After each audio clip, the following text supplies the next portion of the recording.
Au début des indépendances des pays africains, le Canada, la Corée du Sud, Taïwan, le Sénégal et plusieurs pays africains étaient au même stade de développement économique. Aujourd'hui, le Canada, la Corée du Sud, Taïwan font partie de ce qu'on appelle l'OCDE, c'est-à-dire les pays les plus industrialisés de la Terre. Le Sénégal et les autres pays africains sont en train de se battre pour faire partie de l'initiative pays pauvres endettés. Très endettés, exactement. l'IPTTE. Amen. Qu'est-ce qui s'est passé? Qu'est-ce qui s'est réellement passé pour que 64 ans après, la situation soit telle qu'elle? Chiang Kai-shek disait, quand ils ont fui la Chine pour aller à Taïwan, qu'ils n'ont trouvé sur l'île de Taïwan que des herbes et des moustiques. Aujourd'hui, la voiture du pasteur, non, elle est coréenne, mais beaucoup de choses viennent de Taïwan, beaucoup de choses viennent de Corée. Ce sont des pays qui ont connu la guerre, qui ont été dévastés, ravagés. Aujourd'hui, ils sont à un niveau de développement, il faut peut-être 50 ou 75 ans pour les rattraper. Encore, qu'est-ce qui s'est passé? Y a-t-il eu un problème de vision ou autre chose? Je ne saurais vous dire. Mais on va se lever, on va prier, on va recommander notre orateur au Seigneur. On va demander la grâce du Saint-Esprit qu'il nous fasse entrer dans cette révélation dont nous avons tellement besoin en Afrique. Est-ce que tu peux élever la voix pour présenter notre orateur au Saint-Esprit? Seigneur, cet après-midi, nous voulons te rendre grâce pour l'occasion que tu nous donnes d'avoir notre mentalité, notre vision transformée.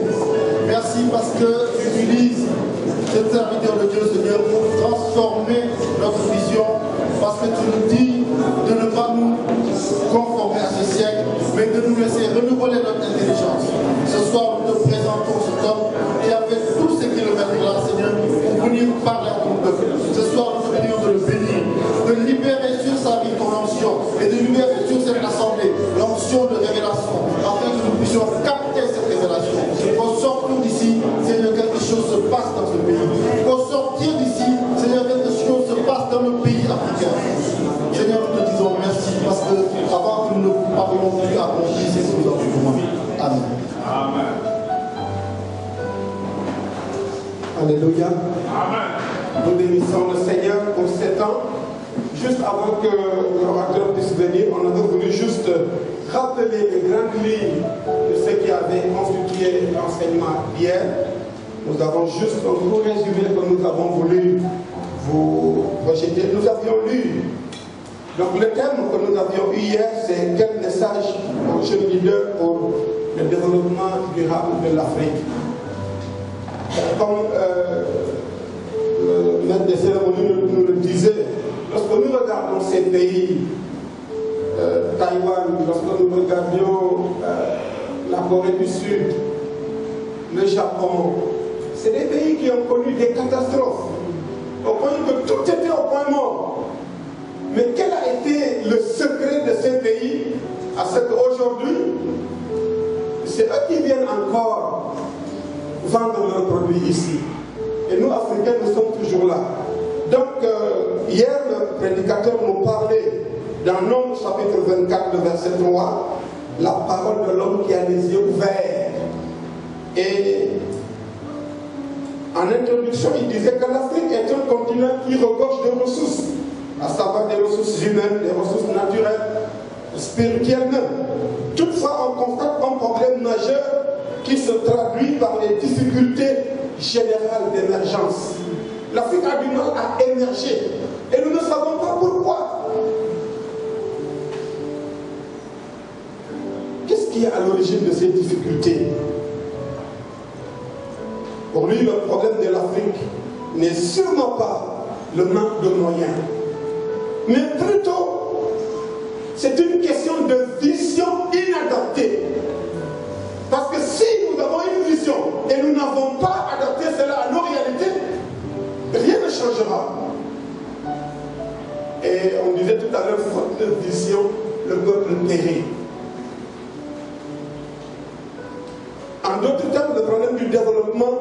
c'est un problème de vision.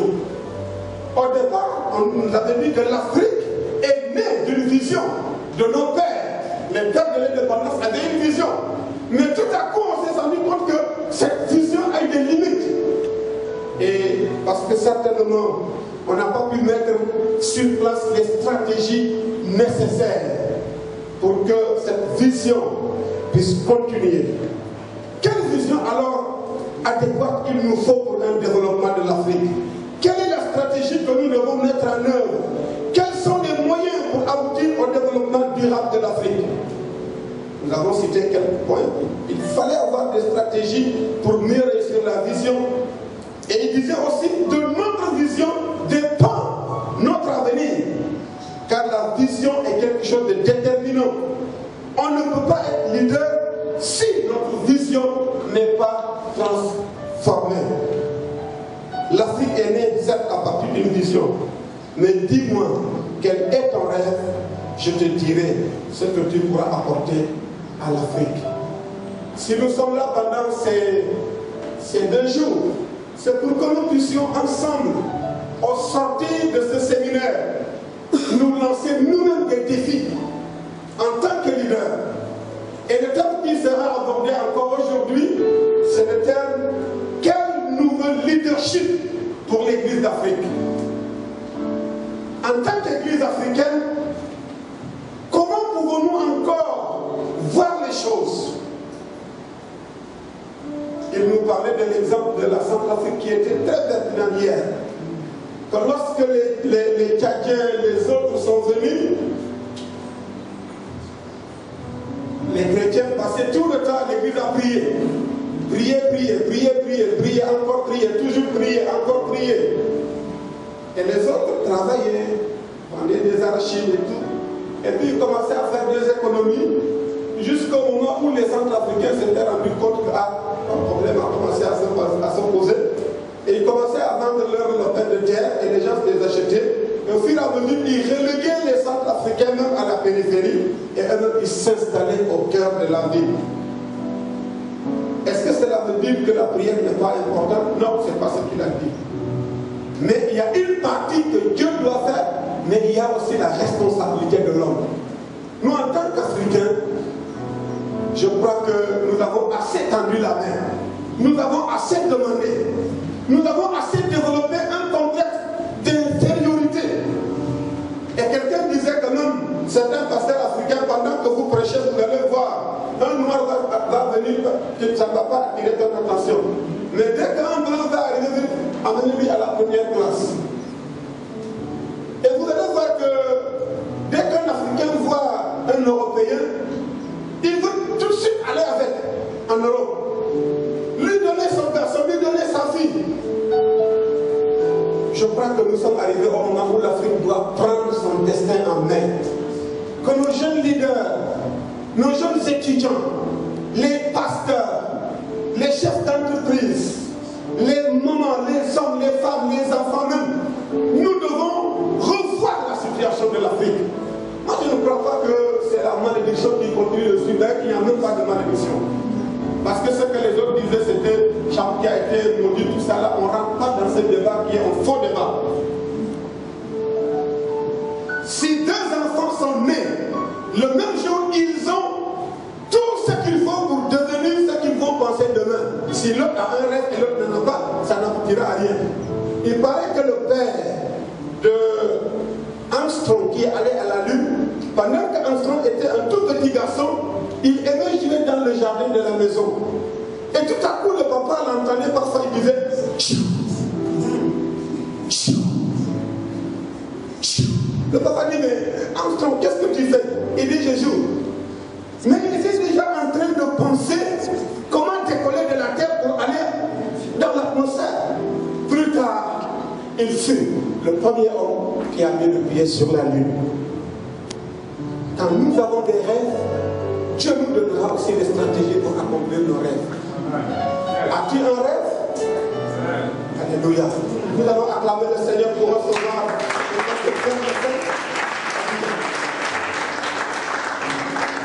Amen. J'aime bien le résumé du pasteur, il me donne envie de l'écouter plutôt que de parler. Vraiment, il m'a donné plus envie, il m'a ouvert d'autres yeux en quelques minutes sur ma propre, de tout ce que j'ai dit hier. Il a dit de manière formidable. Alors je suis content d'être parmi vous ce soir pour que nous continuions ce qu'on a commencé hier, que vous connaissez déjà. Je crois que je ne dis pas quelque chose de nouveau. Peut-être que c'est une nouvelle face qui lui le dit, mais c'est des choses que le Saint-Esprit a déjà révélées. Et je crois que c'est des rappels, parce que le Saint-Esprit nous rappelle ce que nous on a. Ou bien parfois quand on prêche, ou quelqu'un prêche, parfois le Saint-Esprit te fait comprendre différemment ce que tu as lu auparavant. Donc ce que j'ai dit sont des versets que vous connaissez et que vous devez marcher. Et en disant quelque chose ici, c'est vrai, on a souvent dit de l'Afrique, et j'ai entendu même quelqu'un pasteur que j'aime bien chez nous dire un jour, que c'est vrai que les Africains doivent rester dans leur situation, parce que quand Noé a bu son vin et qu'il est devenu chaos, ivre, c'est les enfants qui sont venus. Il y a eu Sem qui est les descendants des Sémites.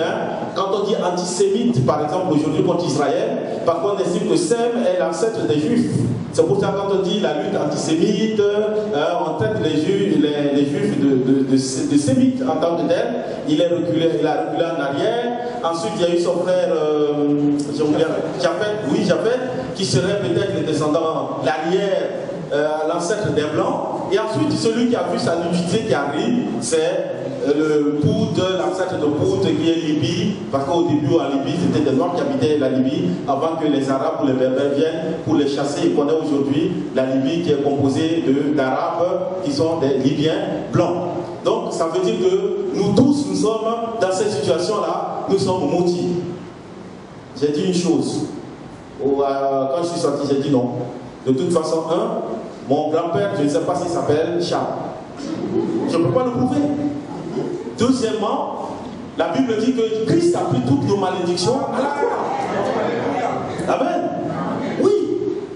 Moi, je ne comprends pas des gens qui continuent tout le temps de confesser les mêmes péchés.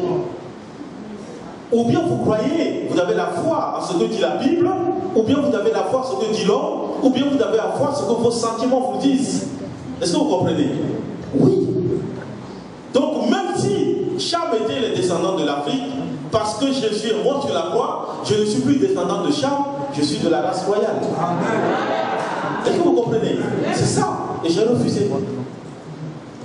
Dites-moi aujourd'hui, l'Arabie Saoudite, ce matin j'ai discuté avec une Malgache qui est venue aussi pour la conférence de l'Organisation internationale de la francophonie. Elle travaille avec les femmes qui sont vendues. La traite des femmes. Elle a dit qu'actuellement, il y a au moins 50 000 femmes malgaches qu'on voudrait exporter, qu'on voudrait amener en Arabie Saoudite, à Riyad, pour pouvoir travailler là-bas. Au fond, on a dit qu'on a du travail pour elles, mais au fond, on veut les vendre comme des femmes, des esclaves sexuels. Voyez. Est-ce que l'Arabie Saoudite est un pays chrétien? Dites-moi. Est-ce que le Qatar est un pays chrétien? Non. Mais le PSG, l'équipe de football, pour ceux qui connaissent le football, le PSG est devenu, joue maintenant dans la Coupe des Grands parce que les Qatars sont venus avec les pétrodollars. Est-ce que vous comprenez? Donc, il y a des choses que Dieu nous a données naturellement. Il y a certaines choses qui sont spirituelles. Sinon pas, ceux qui devaient être les plus riches devaient être plutôt nous les chrétiens. Spirituellement, c'est vrai, nous sommes les plus riches. La promesse de Dieu ne change jamais. Dieu a dit l'or et l'argent lui appartiennent. Est-ce que tu as l'or et l'argent dans ta poche en ce moment? Amen. Oui. Mais le problème, c'est que certaines personnes, il y a des principes qui sont universels. En venant tout à l'heure avec le frère qui m'a conduit, qui m'a beaucoup instruit d'ailleurs dans nos discussions, j'ai lu tout à l'heure que la réussite est au bout de tout effort. C'est la devise d'une école. La réussite est au bout de tout effort. Si vous faites des efforts, vous pouvez réussir. Ça n'a même pas besoin qu'on soit dans l'église ou dans le monde. C'est une loi universelle. Vous travaillez, vous avez des conséquences, vous gagnez. Vous ne travaillez pas, vous n'avez rien. Et l'apôtre Paul va le résumer, que celui qui veut manger, il travaille. Est-ce que vous comprenez? Parce que l'apôtre Paul, même s'il a eu les révélations de la gloire de Dieu, quand il faisait le ministère ici-bas, il travaillait. Il était faiseur de tentes. À un moment, il travaillait pour nourrir les gens qui travaillaient avec lui. Est-ce que vous comprenez? Et ça, c'est la clé du leadership. Avoir la fierté de travailler, parce que Dieu travaille. La Bible dit que nous sommes co-ouvriers avec le Seigneur. Co-ouvriers. Dieu fait sa part et toi tu dois faire ta part. Et ça, c'est le leadership d'église. Et des pasteurs que je remercie tous ceux qui sont là. C'est un grand honneur pour moi pour voir des responsables venir m'écouter. En toute humilité, je bénis le Seigneur pour cela. Je vous dis merci d'être venus. Voyez-vous, l'église a un plan. L'église est dans le plan de Dieu et l'église doit avoir un plan. Le développement de l'Afrique, comme on l'a dit, la vision de Dieu passe maintenant au travers de toi, au travers de moi. Il y a des principes qui sont universels. Des principes que vous ne changerez pas. Celui qui travaille gagne. Celui qui se lève tôt, il aura les conséquences. Celui qui plante, qui cultive quelque chose, il va le récolter. Ça, quelle que soit votre religion, il faut que vous soyez rassurés de cela. Donc vous devez travailler pour votre vie. Premier principe. Maintenant, en tant qu'église, et c'est pour ça hier j'ai parlé de la vision. Tu dois avoir ta vision. Et j'ai parlé que tu dois dire, comme a dit le président Macky Sall, le Sénégal émergent, mais toi-même tu dois émerger. Est-ce que vous comprenez? Vous devez émerger de la situation dans laquelle vous êtes. Parce que vous avez un plan pour individuellement dans la vision du Seigneur. Vous êtes unique. Vous savez, nous tous qui sommes là, nous sommes uniques. Parce que quand notre papa et notre maman se sont rencontrés et qu'ils se sont accordés de vivre ensemble et qu'ils ont eu des rapports sexuels pour que vous veniez, il y a eu plusieurs spermatozoïdes qui étaient là. Vous étiez en concurrence avec d'autres. Hein? Eh oui. Dans la loi naturelle, c'est comme ça. Ce n'est pas un seul spermatozoïde, vous étiez en concurrence avec vos frères que vous ne connaîtrez jamais. Mais vous, vous étiez plus fort. C'est pour ça, dans la nature, nous sommes nés. Les médecins vous le diront. Ah oui. Donc déjà, l'effort pour que vous soyez là, vous avez vaincu d'autres pour être là. Et ensuite, si vous voyez bien votre vie, oui, je ne sais pas pour vous, mais moi j'ai eu des personnes qui sont mortes dans mes mains. Hein? J'ai eu des cousines qui étaient là, à qui je parlais, je dis alors, vas-y, on prie. Dis, parle à Jésus, donne ta vie à Jésus, et à un moment on parlait, elle est partie. J'ai des grand-mères qui étaient comme ça, j'ai tenu la main, je sentais que c'était la fin. Je lui ai dit, écoute, maintenant, vas-y, oublie tout le reste, mais dis à Jésus, moi, voici, ma fille est là. Et elle a commencé par parler jusqu'à mourir. J'ai plein d'amis qui sont morts. Les gens avec qui on était, quand il y a eu le trouble chez moi, qui ont été tués, qui sont morts.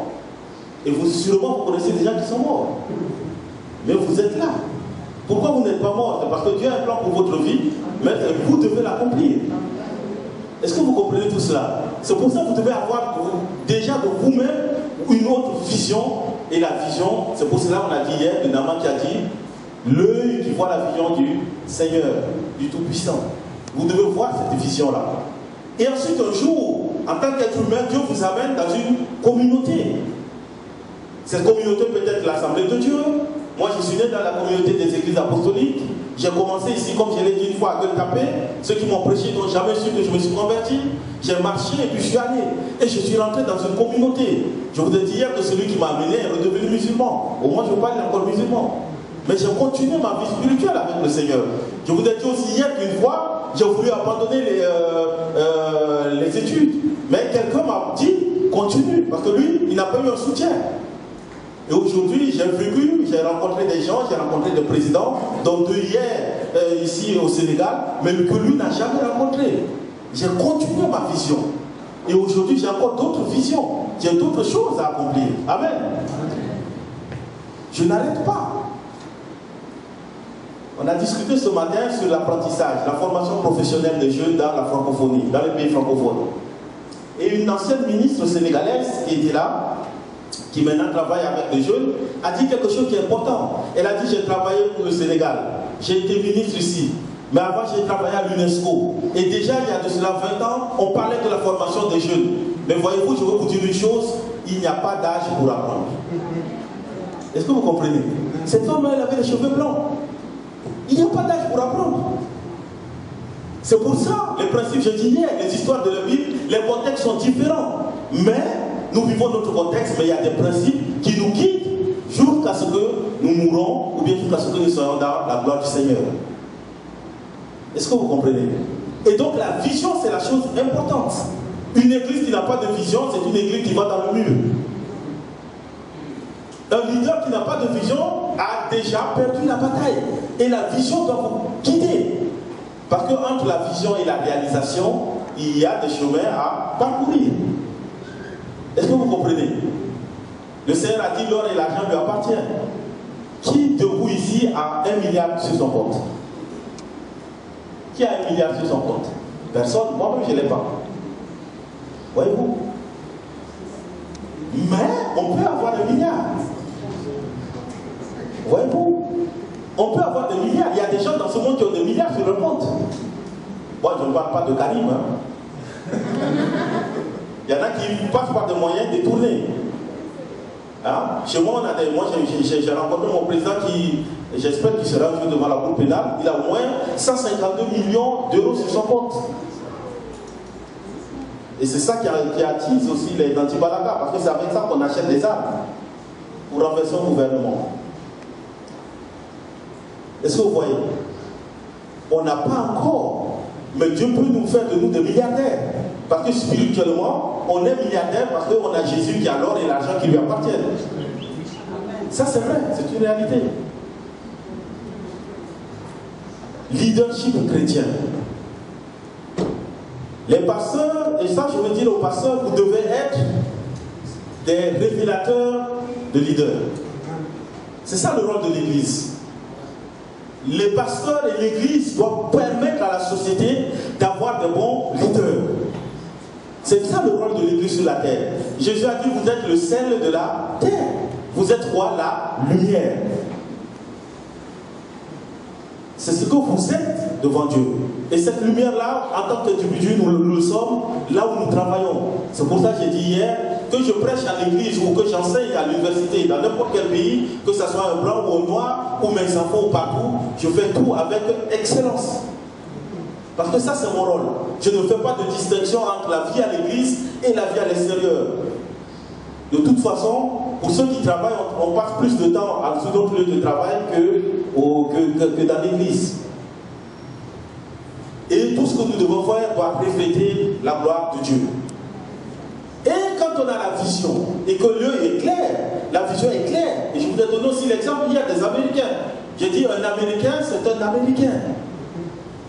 Quand même un soldat américain monte quelque part, on va envoyer 10, 15 qui peuvent aller mourir, mais il faut qu'on ramène le corps, parce que c'est un Américain.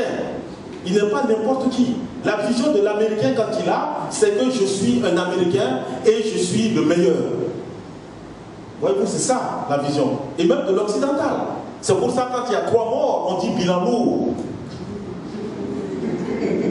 Voyez-vous, parce qu'on sait que c'est une mère, c'est des parents, c'est quelqu'un qui va pleurer cet homme-là, et c'est aussi la vision de notre nation qui est tombée.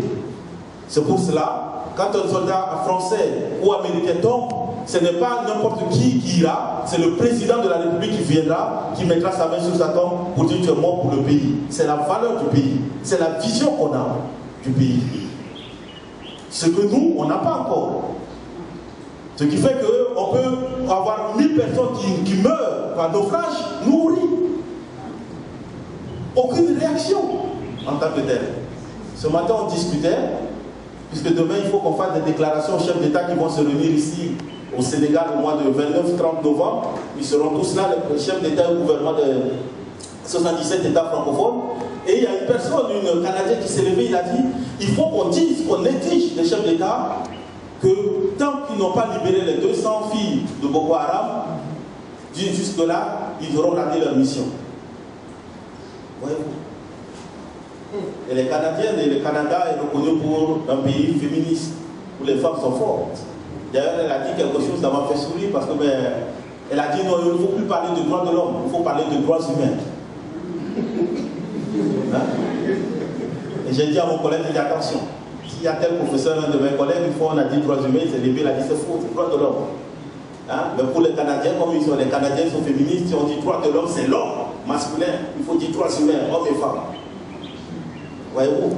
Mais elle a parlé, elle a dit. Mais elle a dit, Ces 200 personnes, 200 jeunes filles doivent être libérées. Et là, demain, je suis sûr que dans la déclaration, on le fera. On a déjà débattu du contenu et demain, actuellement, moi je vous parle, une équipe en train de se pencher sur la déclaration, que demain on remettra à un comité et qui viendra ici au Sénégal pour dire les ONG, la société civile, voilà leur position, et vous, chef de l'État, voilà ce que vous devez faire. Moi aussi, j'ai donné ma position. Est-ce que vous voyez? C'est notre vision. Et ça, c'est important. C'est vraiment capital. Si on n'a plus de vision, c'est fini. On est à côté. Maintenant qu'on a la vision, il faut qu'on réalise quelque chose. Parce que si vous avez une vision sans réalisation, ça devient problématique. Vous savez, je suis le plus grand sportif du monde. Je joue au basket, je joue au tennis, je joue au golf, je joue tout ça dans ma tête et souvent devant la télévision dans mon salon. C'est tout. Ouais, je fais tout. Mais devant la télé. Est-ce que je suis un grand footballeur? Je ne suis pas connu. Voyez-vous? Et ça, c'est le niveau parfois qu'on a. On fait tout. On a des pensées, on a tout, mais on ne réalise pas. À partir de là, on n'est rien du tout. C'est vrai. Ma femme, elle, on a des problèmes souvent. Du coup, dans mon bureau, j'ai mis une télévision. Parce qu'elle veut suivre les trucs en allemand. Elle comprend plus l'allemand que le français. Alors, elle veut regarder des films d'amour et après, elle pleure. J'ai dit, ok, elle pleure. Elle n'est pas là, je peux en parler.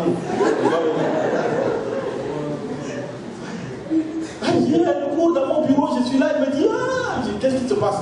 Ah, c'est chou, ah, c'est... Bon, ok, c'est quoi? Pourquoi tu as les larmes? C'est un film, ça m'a touché, c'est un film d'amour. Ouais. Et moi, je veux regarder le football. Du coup, on a assez entendu, j'ai une télé, quand il y a un match de football, comme il y a la Coupe du Monde qui va venir, voilà, parfois j'invite des gens, on est là, on regarde le match de football, et elle regarde ce film, elle peut pleurer tranquillement. C'est sa vision de la vie. Voyez-vous? Donc, entre cela et la réalisation, il y a des étapes. Et l'Église doit rentrer dans cette étape-là. Et les pasteurs doivent former les chrétiens. Parce que, vous savez, ceux qui m'ont amené l'évangile, par exemple, ils n'ont jamais su que j'allais enseigner. Ils n'ont jamais su que j'allais être là ce soir en train de parler. Ils n'ont jamais su que je rencontrais le président de la République. Ils n'ont jamais su que j'aurais un doctorat en droit. Ils n'ont jamais su cela. Mais ils ont fait leur job. Ils m'ont entraîné dans la voie. Certains m'ont tiré les oreilles. Certains m'ont encouragé.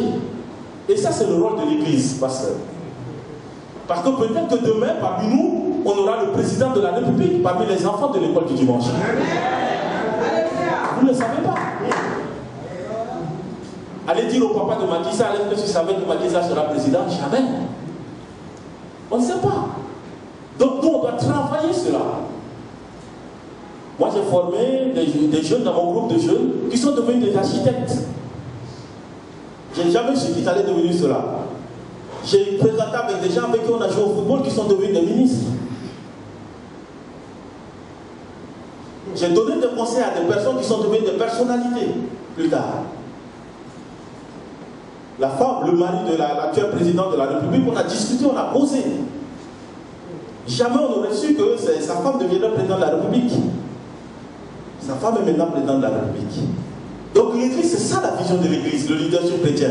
C'est de préparer les chrétiens en tant que pasteurs à assumer le rôle que le Seigneur leur a donné. C'est ça. Si l'Église ne forme pas des gens honnêtes, la société ne changera jamais. Parce que le véritable problème de l'Afrique, comme on l'a dit tout à l'heure, c'est quoi? C'est la corruption. C'est le détournement d'argent. C'est des incompétents qui prennent la place qui ne leur reviennent pas. C'est le manque d'effort. Voilà le mot qui nous tue, qui vous tue, qui me tue. Ça me tue parce que même si je travaille, je gagne ma vie, je vis en Europe. Et je sais l'image qu'on a du continent africain. Et souvent on se bat contre cela. Et c'est difficile. Parce que quand il y a la guerre au Soudan, tout noir en Europe est soudanais. Oui, qui que vous soyez. D'ailleurs, on parle de l'Afrique comme d'un pays. Ah, tu vas où tu vas en Afrique? Une fois quelqu'un m'a dit, ah, tu vois, il m'a donné un colis, tu vois, tu vas donner à la personne. J'ai dit, la personne est où? Elle est en Côte d'Ivoire. J'ai dit, mais je vais au Centrafrique, moi.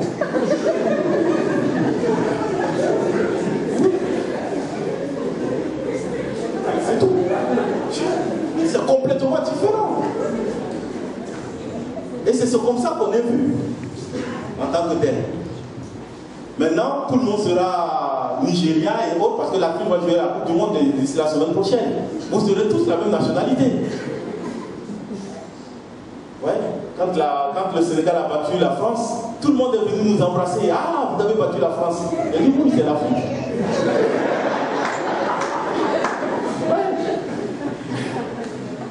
Au fond, on n'était pas Sénégal, mais on était tous contents. Au moins, on a dit au moins une fois quelque chose de bien du continent africain. Donc le leadership chrétien maintenant, on va l'analyser au travers d'un passage de Juges 7, versets 1 à 8. Le livre de Juges, verset 1 jusqu'à 8. C'est les 300 hommes de Gédéon.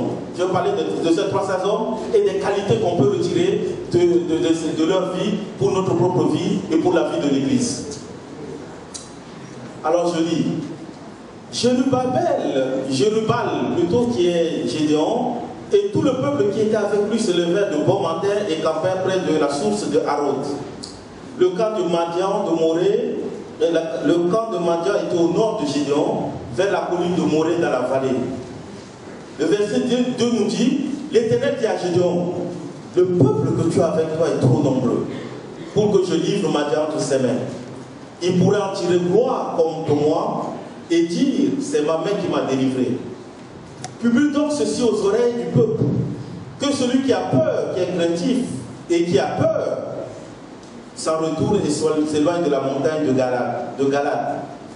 22 000 hommes sur les 30 000 parmi le peuple s'en retournèrent, et il en restait 10 000.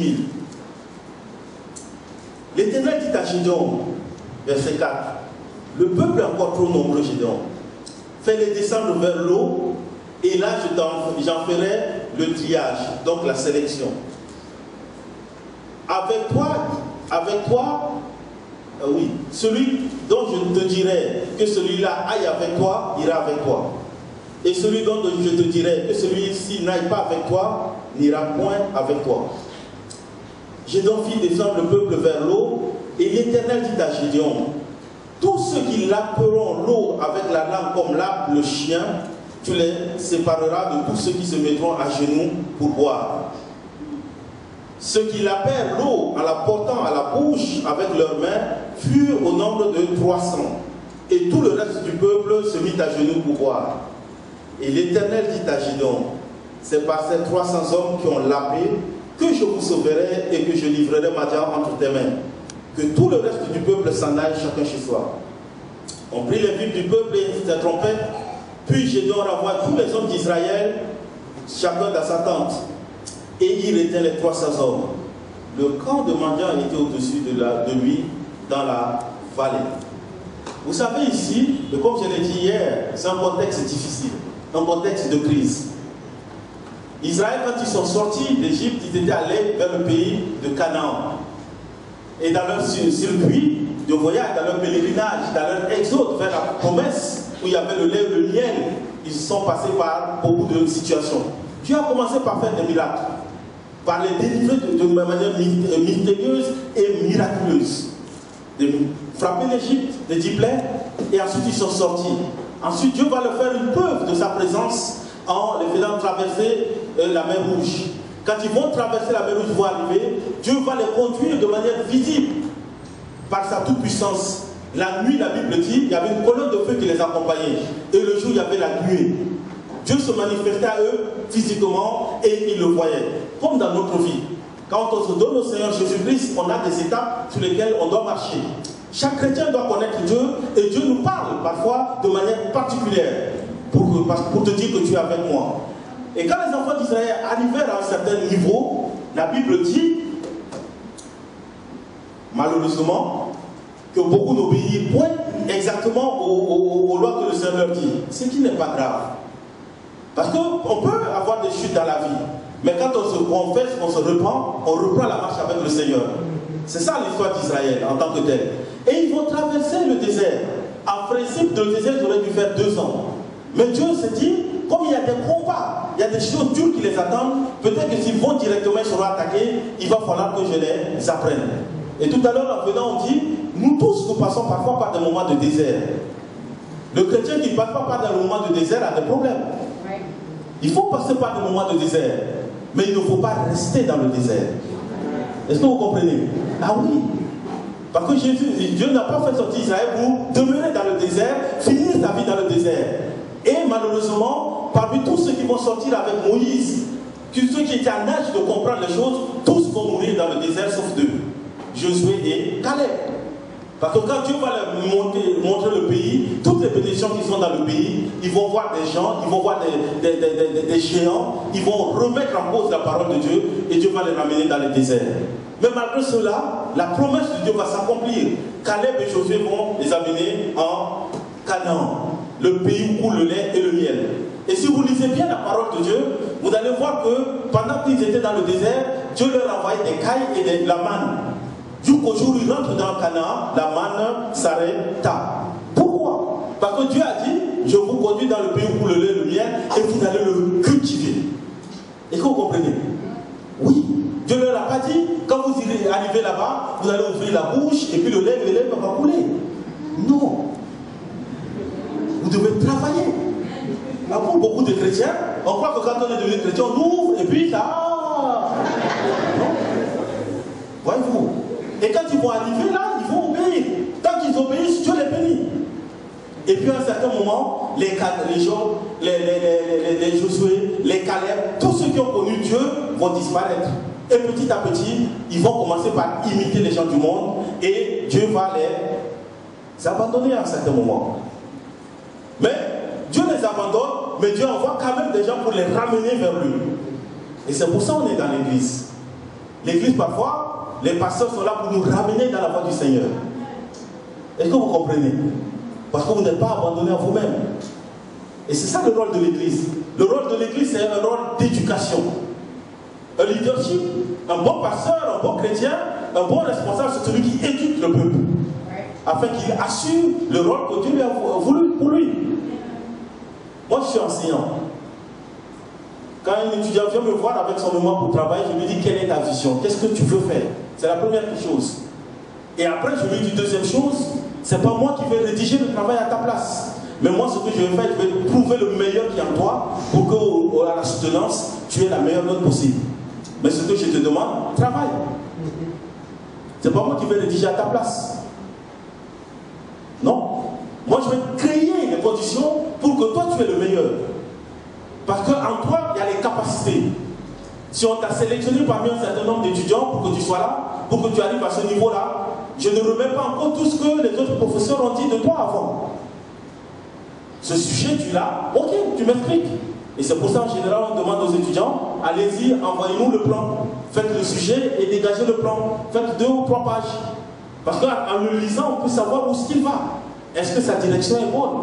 Est-ce qu'il connaît où il va? C'est ça le rôle du professeur. Et ensuite, maintenant, on essaie de l'aider à sortir le meilleur de lui-même. Et c'est cela quand on devient chrétien. On devient chrétien, Dieu met sa vie en nous et Dieu, par l'action du Saint-Esprit, nous aide à sortir le meilleur en amenant des âmes et apportant des fruits qui vont rester pour l'éternité. C'est ça le rôle du professeur. Le professeur n'est pas là pour travailler pour l'autre, non. Bien sûr, il y a ce qu'on appelle des nègres. Le nègre, c'est quelqu'un qui écrit à la place de l'autre. Moi, je connais des professeurs qui écrivent et puis qui sont payés. Ça, c'est mauvais. Mais quand moi, j'ai un étudiant en moi, je lui dis, c'est ça, l'objectif, c'est ça. Tu as ton sujet, tu m'as présenté, c'est bien. Maintenant, tu m'as dit telle direction. Parfois, on a une direction différente de ce que l'étudiant veut. Mais on le laisse d'abord évoluer. Et puis, on va voir, est-ce qu'il est juste dans sa vision. Et petit à petit, on l'amène petit à petit à l'encadrer. Et à un moment, on lui fait comprendre que sa voie qu'il prend est limitée. Il faut qu'il revienne à l'autre voie. S'il est d'accord, on y va. S'il n'est pas d'accord, moi je dis tout simplement, je ne travaille pas avec toi, mais je crois que la voie que tu veux suivre, c'est plutôt une voie économique, c'est plutôt une voie sur l'action humanitaire, c'est plutôt que cela que dans mon domaine, il faut voir la personne qui peut pour t'aider à sortir le meilleur. Et souvent, les étudiants ne sont pas très d'accord avec moi au début, jusqu'au jour de leur soutenance. parce qu'après, il faut serrer l'étudiant, il faut le malaxer. Il faut le moudre dans le tamis pour que le meilleur sorte de lui-même. Et quand après la soutenance, on lui donne la note, il est content. Et souvent, c'est à ce moment-là qu'on s'embrasse, on dit, tu vois, et je le dis, ce n'est pas mon travail. Mon travail à moi, c'est d'avoir guidé. Point. Le meilleur, c'est pas qu'il le fait sortir. Et avec Dieu, c'est la même chose. Vous devez rentrer dans votre vision. Et l'Église doit vous amener dans cette vision. Et souvent, parfois, quand les pasteurs parlent aux chrétiens, ça devient compliqué. Ça devient compliqué. Non, on veut. Non. On est dans l'Église, dans l'apprentissage. Moi, les principes bibliques qu'on m'a appris à l'Église en Centrafrique m'ont aidé partout où je suis allé. Partout. Même dans ma vie personnelle. Je n'ai pas été parfait. Je ne dis pas que je suis parfait. Non, loin de là. Mais je bénis le Seigneur pour ces hommes de Dieu qui étaient devant moi, qui m'ont aidé à rentrer dans la vision de ma propre vie. Et c'était ça avec le Seigneur. Et puis un jour, ils ont abandonné Dieu. Et les problèmes sont venus. Et là, Dieu m'a suscité un jeune homme qui s'appelle Gédéon. Il était là, il avait une vision. Tellement on les maltraitait, tellement ils étaient sous l'esclavage, comme nous on était sous la colonisation, ils avaient assez. Et il préparait la nourriture pour sauver sa famille. Sa vision à lui, c'était sauver sa famille, et il se mettait à travailler, à préparer les choses, à garder, à faire de la nourriture pour le cacher, de telle sorte que ceux qui dominaient sur eux quand ils venaient, ils pouvaient tout prendre, mais lui il avait quelque chose qu'il avait caché, il pourrait nourrir sa famille. Et dans cette vision qu'il a de protection de sa famille, Dieu va lui parler, va lui dire, toi tu as des qualités, tu as une vision, je veux prendre cette qualité-là pour que tu sauves Israël. Et puis les gens vont venir se battre contre lui, parce qu'ils ont appris qu'il les a battus. Et ils sont venus nombreux pour se battre contre lui, parce que lui il était comme le libérateur. Comme hier je l'ai appris, on a eu nos pères de l'indépendance qui ont été combattus. Beaucoup ont été combattus pour qu'on ait l'indépendance. L'indépendance n'a pas été donnée. L'indépendance a été arrachée. On a eu l'indépendance politique. Mais aujourd'hui, l'indépendance doit être économique. C'est ça. Voyez-vous, depuis les années 90, en Afrique, on a la vague de la démocratie. Le Sénégal a été en avant. Mais pour beaucoup d'autres pays subsahéliens, on a eu les conférences nationales, en commençant par le Bénin, Madagascar et autres. C'était avant le printemps arabe. Quand il y a eu le printemps arabe, les collègues de l'université à Genève me disent, mais qu'est-ce que vous croyez, ce n'est pas ce qu'il faut pour l'Afrique? J'ai dit, vous êtes ignorants. On a eu ce mouvement-là. On avait eu dans les années 90. J'étais étudiant à l'université de Bangui. Quand on allait devant la présidence, manifester contre le président Kolimba, il faut que tu démissionnes. On avait fait un cercueil et on pleurait sa mort. On était là, à Bangui, devant le trésor public. Une fois, on était allé comme ça, j'étais avec mon petit frère qui est sous-préfet actuellement, qui a été dans un village, dans une ville. On y était, et puis tout d'un coup, on était là, c'était folklorique. Hein? On avait fait un cercueil, le président Kolimba est mort et tout, et puis tout d'un coup, ils ont tiré lacrymogène que je n'ai jamais entendu, pardon, je n'ai jamais entendu le bruit. Ça a fait un tremblement de terre, débandade total. J'ai cru que j'étais loin, j'ai couru 100 mètres, j'avais plus de souffle. Ce jour-là, j'ai su que c'était dangereux. Et il y a quelqu'un qui m'a aidé, m'a pris sur ta mobilette et qui m'a permis de partir. Ça s'est mal terminé pour certains, parce qu'on a tiré à balle derrière, on a eu des morts. Mais ça a connu ce qu'on a amené dans la